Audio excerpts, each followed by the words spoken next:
Sorry. Thank you.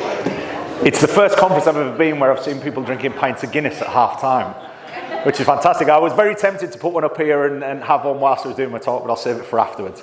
So I'm here today to talk about productivity, avoiding burnout, and we need to look at focus, well-being, etc., etc. Across the bottom there, just to give you a bit of an insight, because we don't have too much time, so I don't want to spend ages dwelling on kind of what we do and what I do. But the brands you see at the bottom are brands that either we supply, we consult with, or we actually work directly with on these topics. So we do a lot of work in this space around nervous system management, productivity, output, a lot of corporate work, etc., etc. So I nearly went to my laptop there to move the slide on when it's actually controlled by this. So now that you've all had a few drinks, I'm going to ask you some questions. And I'm hoping there's going to be a bit of interaction because there's been very little today thus far. So productivity, the measure of efficient output and impactful work. Give me some ideas of what you think impact productivity. That involves people speaking. Give me some ideas. What does productivity mean to you guys? Obviously, you're all striving for productivity, right? But what does it mean to you guys? What do you think of when you think of productivity? Taking ownership of your shift. Following through what you started. Taking ownership of shifts. Your shift. And the tasks on the shift. Anything else? Getting the right things done. Getting the right things done. What are the things that impact it though? What impacts your productivity? Hopefully making sure that the teams are doing what they need to be doing. So Yeah. if they're not doing anything, then I'm almost job slipping into their jobs. So make sure that everyone... So essentially you kind of end up multitasking and doing stuff that other people should be doing. Anything else? Energy. Energy, yeah, absolutely. Fairly simple one, right? If your energy's lagging, if you're tired, you're fatigued, whatever it might be, if you've had too many Guinnesses, you're going to struggle with productivity. Anything else? Direction. Can you hold that back up again? Oh, dropped it. These things, mobile phones, they affect productivity, right? So we need to start to understand what are the things that affect productivity. I'm a scientist. I come from a scientific background. I'm data-driven. I'm data-led on everything. And I would imagine the vast majority of you as club owners or people in the industry are led by data, right? But we seem to ignore the data when it selectively sort of suits us. So when we look at productivity, we need to start to consider what actually does impact it. Now, what's burnout? So burnout is a state of physical, emotional, and mental exhaustion caused by prolonged and excessive stress. It typically occurs when an individual feels overwhelmed, emotionally drained, and unable to meet constant demands, whether those demands are from work, personal life, or other responsibilities. Put your hand up if you've felt that. If you haven't, you're probably not working hard enough. That is something that, again, just to give you a little bit of my background, I was a coach for 25 years. I have an academy where we coach coaches. And throughout that time, you're constantly looking at little metrics, little things that you can improve, little snippets. I was talking to Danny at the break about nutrition. Nutrition always used to be this thing of, and I use the analogy of, back in the day, people used to say, this type of fish is better than this type of fish for this particular reason. And people were looking at these tiny little finite details. Now, the clients that I dealt with towards the latter end of my career were all high performers, be that in elite sport or they were high net worths. So they were people who were owning businesses, they were scaling businesses, they were doing all this stuff, and productivity was a massive thing for them. So I had to look as a coach, and the person that was coaching them, into productivity and how do we enhance it and how do we improve on what they're currently doing. Because there's all the obvious stuff, the stuff that you can go on the internet and search productivity tools, what are the things I can have. Some of you might have, it might follow the Pareto principle, you might have some timer. Who's got a timer on the desk? Has anyone got a timer on the desk where they focus their time? Does anyone have any focus tools? Does anyone have anything on their mobile phone that they use for productivity? Airplane mode, yeah, probably one of the best ones. And there is actually a focus mode, which if you can dig that one out in iPhones, which is very good. So we need to understand what affects productivity, and ultimately what gets us here. Now, in researching that, we started to look at the things that impact it the most. And it's things that you kind of wouldn't expect. And the reason I asked the question at the start about what do you feel impacts productivity is a lot of us just don't know. We just start each day, we try and be as productive as we can. We get to the end of the day, realise that particular day we weren't as productive as we were the previous day. And then we try and work on it. And we're constantly working on this thing, but we're never actually looking at, almost like that ladder that gets you there. We're just looking at this thing like it's a workload. And I've just got to get to the end of that workload. And we just pursue it every single day without any kind of intent or any reason or rationale. So what are the things that actually affect? We've got the work environment, noise levels. Research shows that high noise levels reduce productivity by around 66%. Does anyone use anything to wipe out sound? Anybody use noise cancelling headphones or anything like that when they're at work? Yeah, so if we remove background noise, we're way more efficient. So when people talk about focus, when we talk about focus, you can't have focus if there's distracted noise in the background. And you also can't sleep if there's noise in the background, or unfamiliar noise in the background, should I say. So we've got noise, we've got lighting. Proper lighting can increase productivity by as much as 18%, reduce errors by 12%. Again, I was chatting to the guys on LED snaps before about the evolution of lighting. Lighting's a massive thing. We do a bit of work with one of the big super yacht companies. And every super yacht out there has what we call human-centric lighting in it. What I mean by human-centric lighting, it has the right frequency of light and volume of light, in many respects, that enable them to work as human beings. Now, it's something that we typically don't consider. We don't look at light.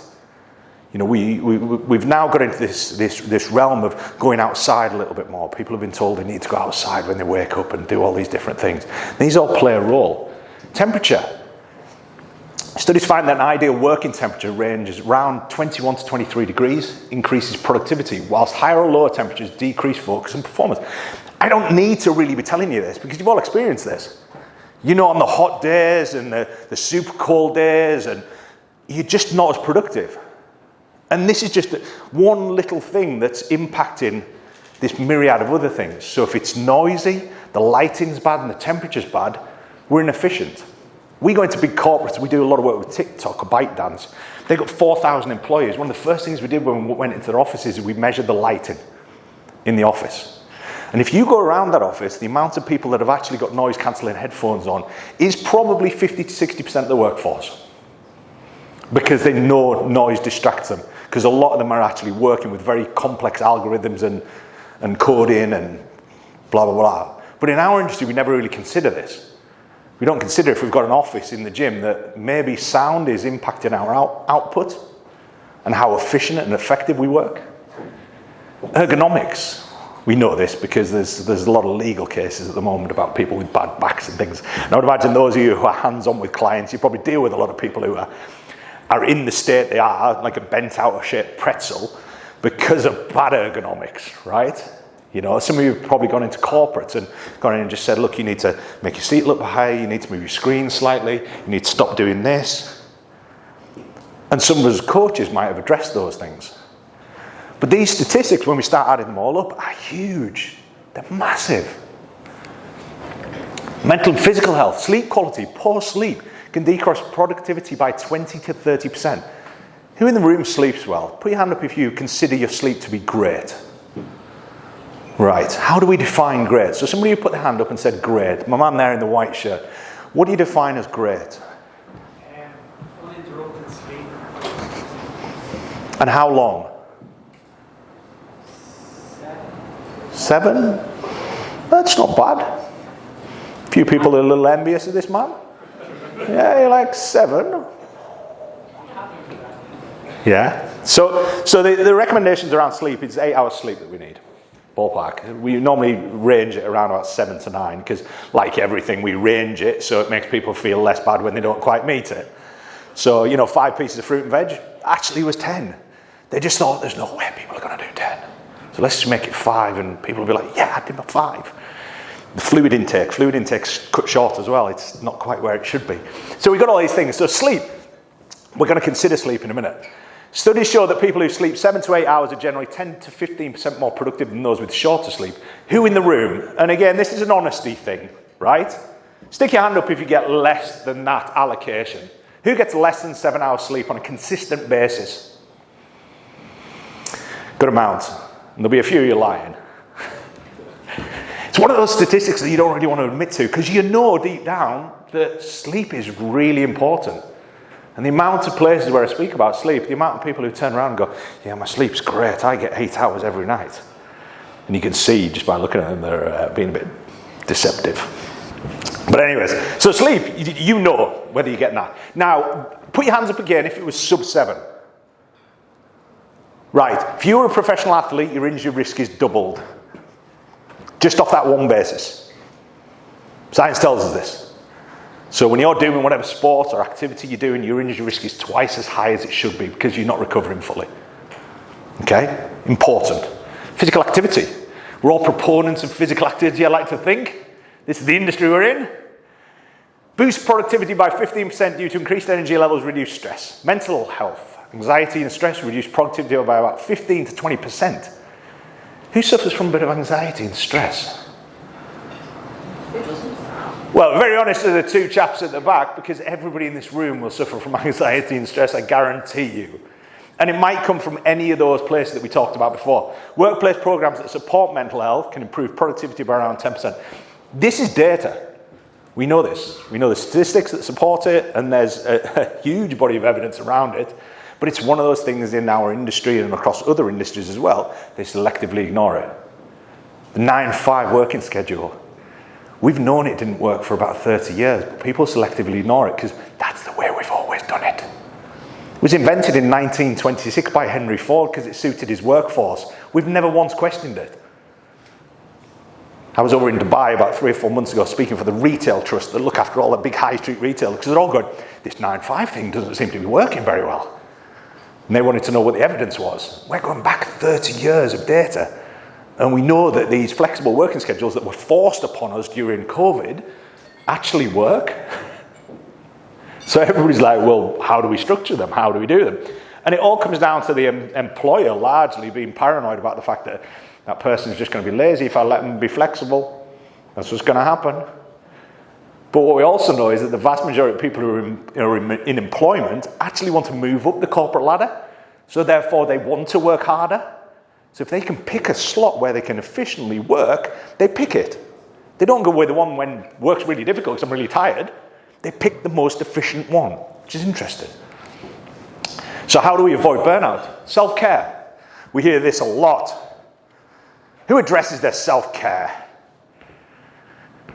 Most of you have probably got wearable tech on, so nobody dares put their hand up because I can prove it in a second. One person. Self-care, sleep, nervous system management. What do I mean by nervous system management? Our nervous system is the thing that's basically telling us whether we're stressed or we're anxious. And we've got measures for this. Is anyone using anything around HRV at the moment? Heart rate variability?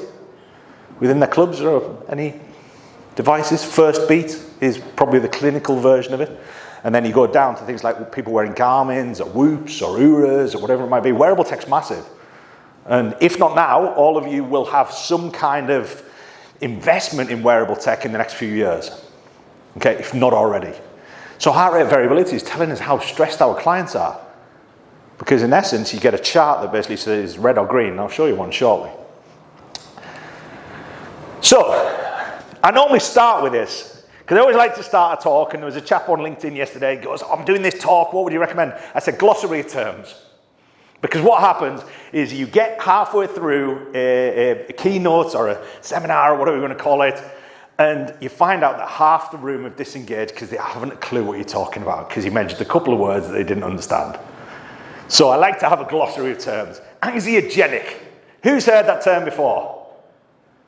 Lucky I did the glossary then, right? So something that causes anxiety or produces a physiological effect of anxiety.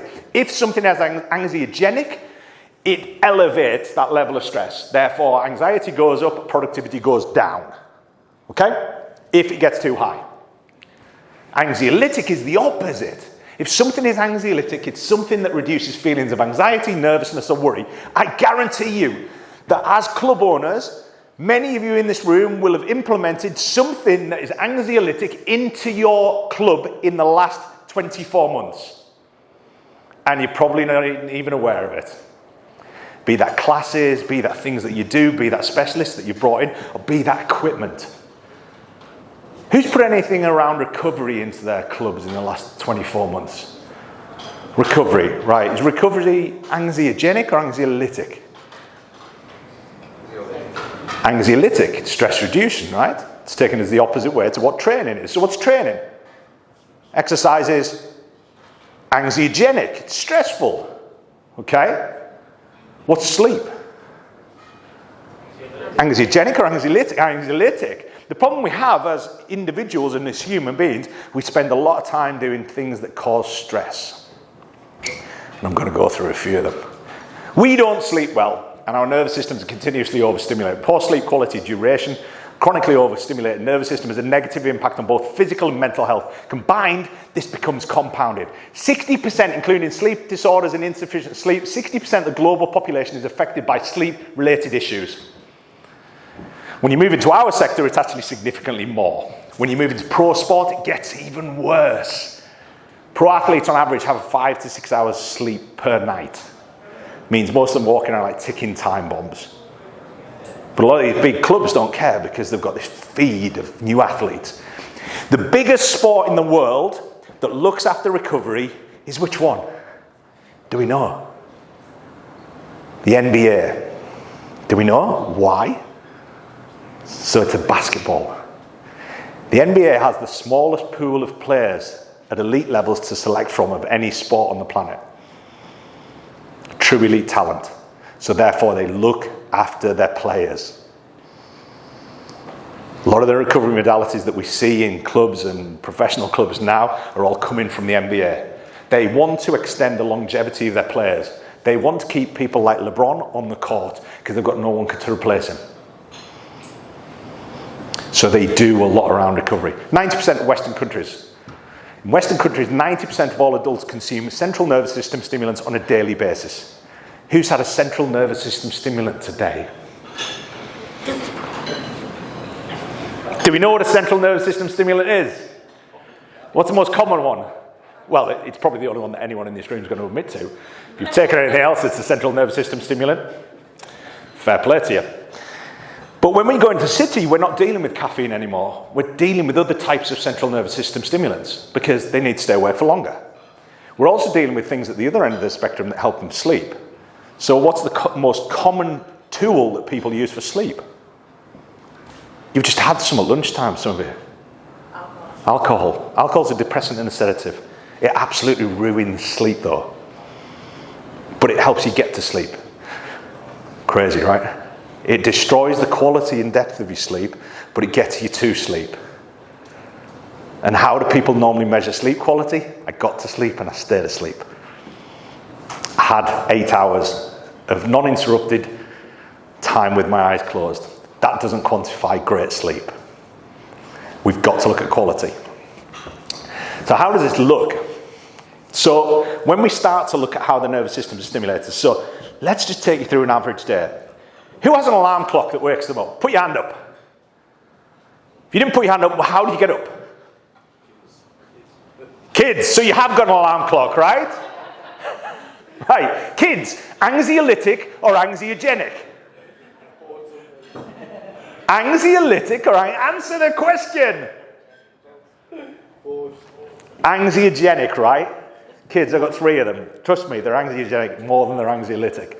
Right, so anxiogenic. Everybody else who wakes up to an alarm clock, I'm going to rephrase it. Who wakes up to a siren? That's what you're waking up to, right? It's a siren. I've just rephrased it. I've just called it a siren instead of an alarm clock. It's a siren. Right, what happens when a siren goes off? Heart rate goes where? Up or down? Up. Pupils go where? In or out? In. Heart rate, blood pressure goes where? Up or down? Up. Is it anxiogenic or anxiolytic? First thing we do in the morning is we jack up our nervous systems. Amazing. That's woken us up. Second thing we do.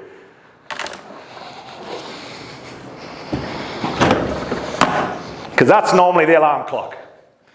We reach over, we potentially hit snooze 9 times, but we reach over and we grab our alarm clock and we think, I'll have a little look.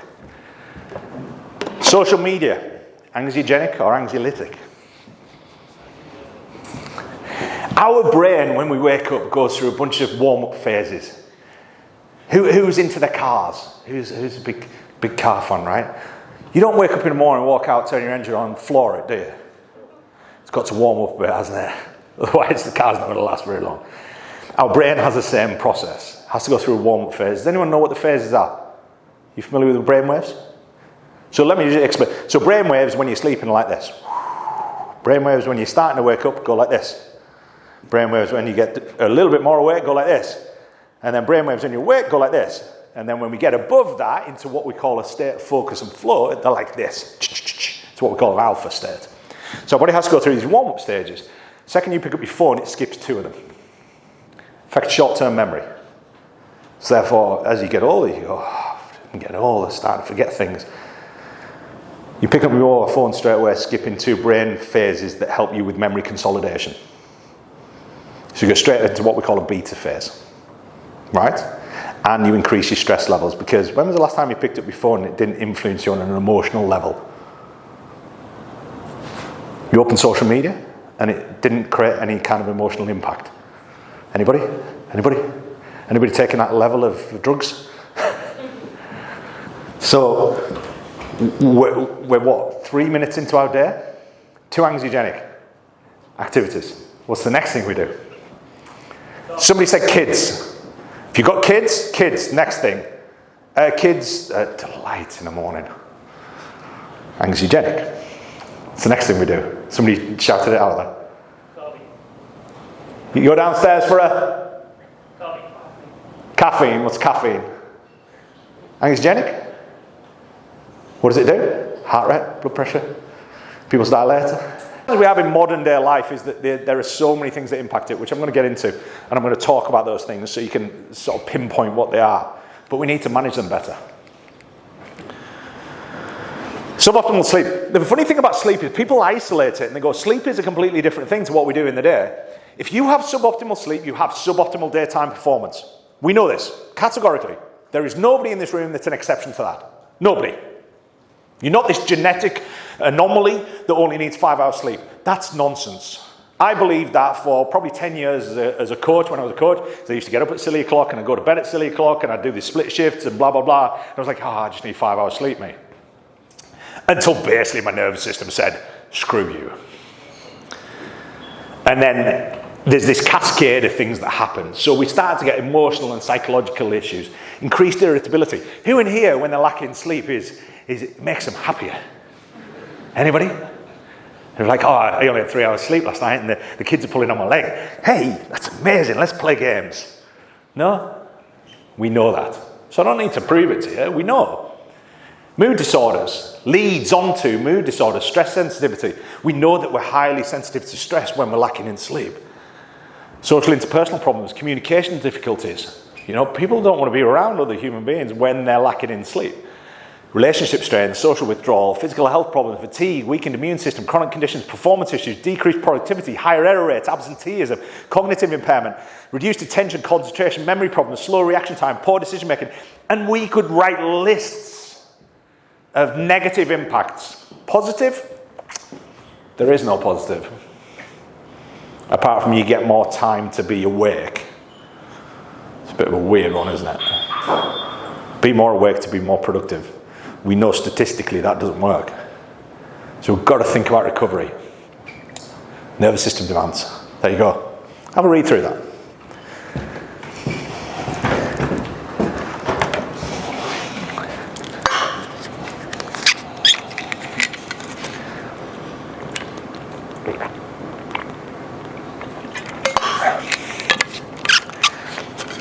So some of you will be saying, why? Why do we need to be worried about this? Because you go back 50 years, you can remove about 3/4 of that list. It's gone. Information overload. 50 years ago, did we have information overload? Nope. Anybody my kind of age will remember that we used to have 3 TV channels. Newspapers, magazines if we were lucky. What else did we have? CFAX? We didn't have information overload, trust me. If you wanted to read a book, you went to the library. If you wanted to watch a movie, you went to the cinema. We can do these things on our devices. I can watch a film on my device now. I can read the news on my device now. I can mindlessly skim through other people's lives right now and probably become a bit jealous about what they're doing and what I'm not doing. Because that's how it works. That didn't exist. Modern workplace demands. We're expected to have an higher output than ever before in life. The pressure to succeed now is way higher than it ever was. Anybody in the room who owned a gym, again, you'd have opened your gym at probably 5 years old if that was the case. But if 50 years ago, if somebody had a gym or that kind of facility, it was easy. You just had to find people, go to the gym, come in, and they come in. Now you've got 10 other gyms competing for the same people. Price wars, equipment wars, you've got every type of war you've got going on. This didn't exist. So therefore, what we've got, and again, if I just use the proverbial kind of vessel, if we think about our nervous systems, they've got a capacity and they're full. So the problem is we're trying to increase productivity, but the vessel that enables and facilitates that is full. We've got to empty it a bit. Why do you think those of you who put in these modalities into your gyms and your facilities, who's done breath work? Stick your hand up if you've done breath work. Anxiogenic or anxiolytic? Anxiolytic, it's stress reducing. I could get everybody in this room now just to take 4 or 5 deep breaths in and out. And what would happen if we're measuring your sympathetic activity, i.e. your nervous system activity, it will go green. It will go green. If I got everybody in the room, we just went for a little walk around, the local village or the outdoors, blah, blah, it will go green. But we don't do that. When you sleep, it goes green. Instead, we're in the red all the time. Who's got an ice bath in the facility? Anybody got an ice bath in the facility yet? Right, what are ice baths? Anxiogenic or anxiolytic? This is an interesting question, right? Right, who's never done an ice bath? Right, so I'm going to tell you, you're going to jump in this massive tub of water that's at 0.3 degrees. It's got ice floating around on the top of it, and you're going to do that right now, right? Heart rate goes up, blood pressure goes up. You start to panic. You get in it gets worse. If you repeatedly do that, it turns into an anxiolytic activity. The first thing that will happen when you get into it is your heart rate will drop. Alcohol, on the other hand, goes the other way. It's anxiolytic when you first start drinking alcohol, and then it goes into an anxiogenic state. That's why ice baths are being used by a lot of ex-addicts as a way of regulating their nervous system that has been cooked for years. Yeah? So ice baths, we see that in there. Cold water immersion, breath work. Anybody got compression stuff in their facility? Stuff that clients, we see this in London, pretty much every facility in London has compression, inflatable compression pants and percussive massage. Anybody use percussive massage in the facility? Yeah, what's that? It's a recovery modality to alleviate soft tissue damage. So we've got all these things that we're starting to do now, but a lot of the time we put them into our facilities, we don't actually understand why. This is why. Because people out there are screaming for a better balance of stress versus input. So what else is anxiogenic? Sleep deprivation, lack of natural sunlight, disrupted REM sleep. When I talk about sunlight, people always go, woo! Sunlight, it's like tie-dye was 20 years ago. It's like, oh, if you wear tie-dye, you must be a bit hippie and a bit out there. No. We've now got elite rugby players doing yoga. Yoga's a modality. But we attach all these things to these modalities. So whenever you talk about going outdoors in the sunlight, people are like, oh, do we have to skip? No, it's not like that. It's just human beings need sunlight and connections with nature. Again, you put that phrase out there, connect with nature. If you're like, woo, it's out there. No, it's an actual requisite of mammals. We need to be outdoors. Shift work, jet lag. So what's shift work? I'm going to talk about shift work very quickly. Social jet lag, who's heard that term? Nobody's heard of social jet lag. One person. Social jet lag is basically when on a Friday night you decide you're going to go out because of your social calendar. You go out till 2 o'clock in the morning. Let's say your normal bedtime is 10 p.m. You're now 4 hours out, right? You've got 4 hours sleep debt. Everybody agree with that? 4 hours sleep debt. Then what do you do the next day? You sleep in. You've just now put yourself in New York. Because you've shifted your entire biological rhythm by 4 hours. That'll take you 4 days to correct. instead of just getting up at your normal time and having 4 hours sleep debt, which you can correct by having a nap or going to bed earlier. Instead, you ruined everything by 4 days. It's what we call social jet lag. All the work we do with the Formula 1 teams is around jet lag. They've got 26 races this last season. They've got 16 time changes. They're in the middle right now of what we call flyaways, which means they're constantly changing time zones. If their drivers don't correct themselves to those time zones, they crash cars. Very fast. It's not like cruising into a hedge or something like that. So we've got all these things that affect it. What are the things that take it down? Physical activity, hobbies, activities. You know, we all know as adults, we stop doing hobbies, don't we? We stop doing things that we used to enjoy. You know, during COVID, some of you probably got colouring books. Colouring books and jigsaws. Like all of a sudden people started doing hobbies and activities. So as bad as it was, it actually highlighted a bunch of things that we didn't do very well. Mentorship, learning new skills, engaging in competition, outdoor activities, time with friends, support group therapy, mindfulness practices. These are all things that you will see within your clubs. What are you trying to do? You're trying to create a community of people doing like-minded things that make them feel good at the end of it. That's all that stuff. You're building communities, right? People want to do these things. So what are we talking about? So when we talk about arousal levels, and again, take this the wrong way, but when we talk about arousal levels, we're looking at that level of stimulation. So how full is that bottle? So for many of you now, when you consume a coffee, it actually makes the bottle overflow. 10 years ago, it didn't do that. It does now, though. So therefore, that pushes you into what we call a state of hyperarousal. In the world of neurodiversity, they call this a window of tolerance. So it means that their sensitivity to go over and under it is highlighted, is hugely sensitive.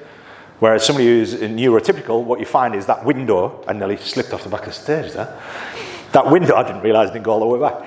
That window is very narrow. But what happens because that bottle being full, we narrow the window as well. So we've got to manage arousal states, and that's about getting that balance between output versus input. Somebody's at the door.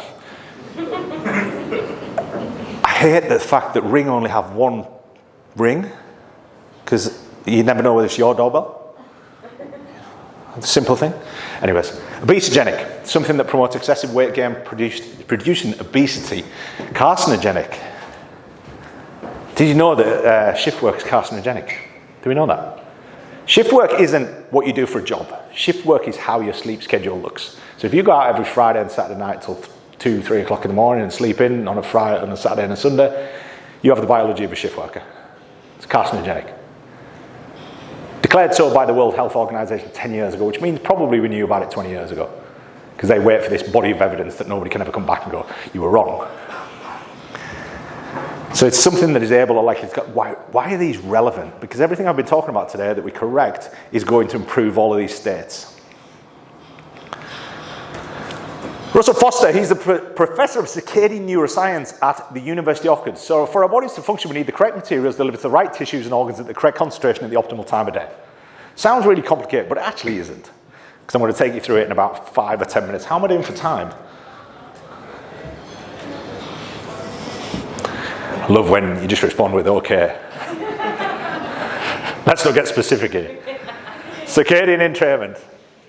So when we talk about circadian entrainment, we're talking about the biology of human beings. And it's really simple. Is that you need to get up and go to bed at the same time every single day. Now that's not possible, is it? Because of life. But what we have to do is also have a target. What if I said to you about calories? Because again, we talked about nutrition before. What if I said about calories that doesn't matter. Eat as much as you want, as little as you want. Doesn't matter. There's no impact whatsoever. But you have a target, don't you? You have a ballpark target where you're trying to aim at. As long as you've got a target somewhere around, if you're slightly over it some days, slightly under it, doesn't matter. As long as you stay around the average, that mean, right? But we don't do that with sleep, do we? We just liberally go to bed whenever it suits us. Netflix, CEO of Netflix famously said, who is the biggest competitor? Who's the biggest competitor for Netflix? Sleep. But what they do is they shorten the quote that they got from him. And he says, our biggest competitor is sleep.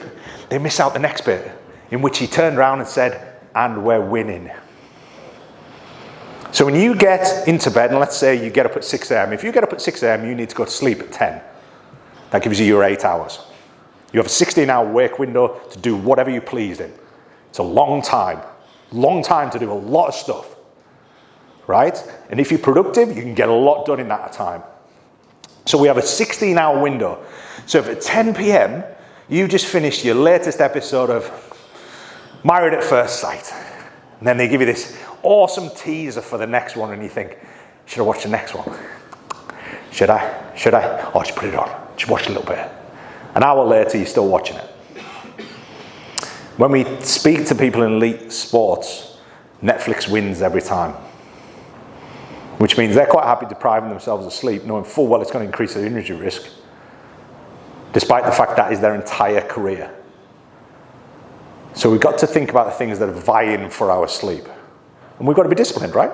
Same as anything, we've got to be disciplined. But we've all got to have targets. So one of the slides I'm going to come on to is you need to set a target. And it needs to be 16 hours apart. So you need a consistent time that you can get up at the same time pretty much every day. And that's got to fit around your lifestyle, your kids, your work schedule, whatever it might be. Try and keep that as consistent as possible. And you also need a sleep target, which is 16 hours later. And try and keep that as consistent as possible.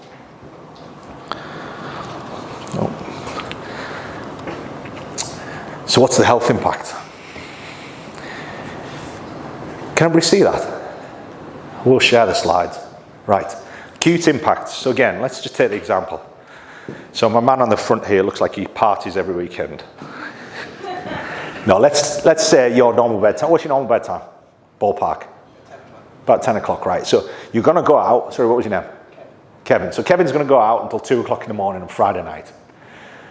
Normal cultural way of fixing that is he's going to sleep in the next day, right? That's the normal cultural way he fixes it. So he's going to sleep in the next day. Now, he's shifted his entire biological rhythm by about 4 hours, so technically he's jet lagged. He's jet lagged. He hasn't flown anywhere, but he's jet lagged. So therefore, he does the same again on Saturday night. Now, you have what we call an acute impact on biological rhythm at this point, which means everything on that inner circle across 3 large categories: metabolic health, so obesogenic; cellular health, which is carcinogenic; mental health, which is anxiogenic; and cardiovascular health, which is risk-inducing, right? You now have leptin and ghrelin desynchrony. So for the nutrition, where's Danny at? Is Danny still in the room? Leptin, ghrelin. Who can tell me what leptin and ghrelin do? Hungry. Yeah, so you're going to feel hungry, right? So you're going to feel excessively hungry. You've also got impaired glucose metabolism, which now means you're going to overeat. That's what your body's telling you to do. It's saying, consume more calories because I don't have enough, because you've got an impaired glucose metabolism. You're going to go for foods that are high in fat and high in sugar because of the state of your biological system right now. It's not a willpower thing. It's not because you fancy something. It's because your body's telling you to, right? You've got peripheral cortical misalignment, which is a cellular thing as well. Dysregulated cell cycles. You've got melatonin suppression, which means that next day, on that Sunday, you're not going to sleep very well. The night before work, you're not going to sleep very well. We know that. And even if you fall asleep, one of the chemicals, melatonin, which has to peak for you to drop into deeper sleep, isn't going to be there. So therefore, even if you fall asleep, the quality of your sleep is going to be terrible. We then got altered stress reactivity. So you're going to be reactive. You're going to be emotionally strained, right? So your emotional activity is heightened. HPA axis, so your hormonal axis is all over the place. So your testosterone, estrogen, progesterone, blah, blah, blah, it's all over the place. You've got inflammation, you've got sympathovagal imbalance, which means your nervous system doesn't know when to turn on and turn off because you just shifted the entire thing. Does that make sense? That's from 2 nights out and 2 sleep-ins. You keep doing that, you're going to the outer circle. The impact this has on overall health, metabolic, mental, cardiovascular, is huge. And we're just talking about recovery and sleep here. That's all we're talking about. Now, if we start to improve that, we then can start to address things like, again, Danny was talking before about nutrition, right? You put the best nutritional plan in place. If that person's getting biological signals going to the brain every single Friday, Saturday, and Sunday, that's telling them to overeat. And also, again, culturally, what do? Oh, it's Friday. Oh, it's Saturday. Oh, it's Sunday. I can eat whatever I want on a Sunday or a Saturday. But is that not a result of how we live our lives? That we have those signals, and so many of us have them, that we make it commonplace that that's what we do on weekends. Which came first? It's a chicken or egg scenario, right? So heart rate variability, again, let me just check on time. How are we doing? Okay, I'm going to move through this pretty quickly. Heart rate variability. Again, I mentioned this before. reds and greens. So this is us using an ECG device to measure somebody's sympathetic and parasympathetic activity. So red is fight or flight, green is rest and digest. This is a business person. 1 o'clock in the morning, their nervous system turns off. 1 o'clock in the morning. Now the quality of sleep is questionable because there's a lot of reds in here, which means they've got probably what we call sleep fragmentation. But essentially, that is a disaster. Now I'm going to whiz through the next few slides because I am actually up on time. Sleep consistency, setting targets. We've talked about that. Give yourself time that you're going to wake up and time you're going to go to sleep and aim at it. You won't always get it right, but aim at it. Lining light with your wake cycle. Now it's really important in the morning to get light to hit your optic nerve. Why? Because when light hits your optic nerve, it starts a lot of cogs moving. And those cogs are the things that are going to get the chemicals moving that are going to need to peak for you to go to sleep 16 hours later.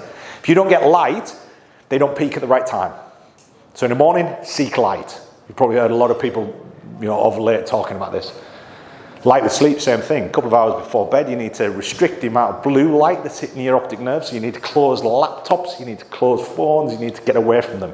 Not just because of that, but because of the content that's on them. The content on them is anxiogenic. We know that stress hormones high before sleep means you don't sleep very well. 3 chemicals: adenosine, melatonin, cortisol. When you consume caffeine, it blocks adenosine from reaching your brain. That's how it works. It's an adenosine receptor antagonist. Second thing it does, it jacks up your nervous system. That's the second thing it does. Melatonin is a chemical that rises in the presence of darkness, helps us sleep. And cortisol is a stress hormone. It's meant to be there. It peaks in the morning, then goes down all day. With peaks, obviously, when things happen. Fight or flight system. Now, we'll whiz through these sleep cycles we can miss. I'm going to go right to the end of this. Chemically, if you wake up at 0, so again, every wake up time is different. At 0, what happens is sleep pressure builds throughout the day, which is the blue line. Sleep pressure is built by a chemical called adenosine. Who's familiar with ATP-PC? I'd like to think most of you probably will be. Adenosine triphosphate phosphocreatine, base energy source. When we use that energy, our body kicks out a byproduct called adenosine. Adenosine builds up in the brain and creates sleep pressure. So the more cognitive and physical work we do, the more tired we get. Make sense? Who's got kids? Right, half term, the problem is you don't create enough adenosine. Hence they don't go to bed at the normal time they do when they're in school. Because we can't cognitively and physically stimulate them as much. Yeah, that's why. Also, if you don't let them get up at the normal time, you also screw it even further. So adenosine builds out throughout the day. Every time we consume caffeine, we block adenosine. Now, if you consume caffeine after this point here, it will still be in your system when you go to bed. Which means, yes, you'll fall asleep, but your quality of sleep is going to be hugely compromised. Second chemical, which isn't on there, which will be in a second. Melatonin. So when we hit the light in the morning, you see the pink line? The pink line bottoms out when we get light. Then it stays bottomed out till about 14 hours later, and then your body starts to elevate melatonin, provided there is what? Or provided there isn't something. So provided you remove light, around about here, melatonin levels go up, preparing you for sleep. So you've got to manage light. You might have seen people with the funky orange glasses on. Yeah? The funky orange glasses is to block out blue light, which means sends a signal to your brain to go, it's dark. Therefore your melatonin levels go up. And then finally we've got cortisol. We have what's called a cortisol awakening response. The gold line comes all the way down. So when you pick up your phone here, what happens is this line goes back up again. If we want great sleep and recovery, we need to have this little spaghetti junction happening here. Which means you've got to manage your caffeine intake. We've got to physically and cognitively exercise. We've also got to manage melatonin, which is the pink line. And we've also got to label stress and sleep to come down, which means we might have some modalities later on in the day that help us recover. So when you get into bed, you might do some breath work. When you get into bed, you might read a book, which calms you down, provided the book is of the appropriate topic. Even TV. You might watch some TV. If the TV is far enough away from you, the blue light isn't going to affect you. You might watch something on TV that just calms you down. But obviously watching Terrifier 3 at midnight probably isn't going to do it. So, set sleep targets. Manage your caffeine intake. Don't consume caffeine for the first 60 to 90 minutes of your day. I didn't get into why, but don't do that. And don't consume it after the first 6 hours of your day. Alcohol we'll touch on just because a few of you had a little drink there. And I'm going to have a pint of Guinness after I've done this. So alcohol has a very short half-life. It's metabolized in about 3 to 4 hours. So if you consume alcohol in the evening, 2 units of alcohol will affect your sleep quality by 9%. 4 units of alcohol, which is 2 big drinks, will affect your sleep quality by 40%. Means you're going to get a 6 out of 10. Which means you're going to wake up the next morning feeling tired, whatever way you cut it up. Even if you've got your 8 hours, the quality of that sleep has dropped significantly. So the cool thing about alcohol is we metabolize it relatively quickly. So if you're going to have a drink, I'm all about the afternoon drinking because it clears your system. So I'm going to have a pint of Guinness, and by the time I get into bed tonight, it'll all be metabolized.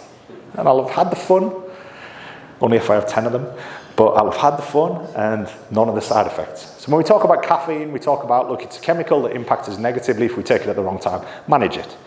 Sleep is something we need targets for. Set some targets.